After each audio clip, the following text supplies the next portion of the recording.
एक army cat जो देश की रक्षा में हमेशा आगे रहता था, अपने छोटे बेटे और पत्नी को घर पे छोड़कर अपनी गाड़ी लेकर आर्मी कैंप में ड्यूटी करने चला गया। लेकिन इधर घर में हालात बिल्कुल अलग थे। उसकी पत्नी जो बाहर से सीधी सादी लगती थी, घर पर अपने ही बेटे से बर्तन धुलवाती, पोछा लगवाती और खुद पूरा दिन अपने पुराने प्रेमी से हंस हंस कर बातें करती रहती थी। फिर एक दिन सारी हदें पार कर दी।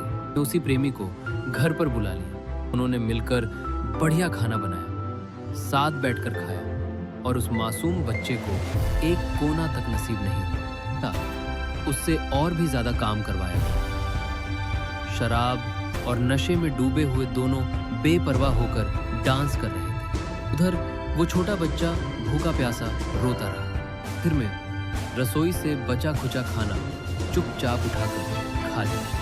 इतना ही नहीं, पत्नी ने अपने बेटे को घर में बंद कर दिया और खुद अपने बॉयफ्रेंड के साथ शॉपिंग करने निकल गई, जैसे कुछ हुआ ही ना। घर के अंदर छोटा बच्चा अकेला डरा हुआ रोता रहा और अपने पापा को याद करता रहा, जो देश के लिए लड़ रहे थे, बेखबर थे कि उनके घर में क्या तूफान चल रहा है। उस मासूम ने हिम्मत दिखाई, दिमाग लगाया और अपने पापा को कॉल कर दिया। कुछ बताने लगा, एक एक बात जो उनके जाने के बाद हुई थी। पापा को यकीन नहीं हुआ। उन्हें लगा मेरा बच्चा शरारत कर रहा है, मजाक कर रहा है, मगर सच्चाई को छुपाया नहीं जा सकता। जब उसकी मम्मी और बॉयफ्रेंड गहरी नींद में थे, बच्चे ने चुपचाप उनका फोटो खींचा और सीधे पापा को भेज दिया।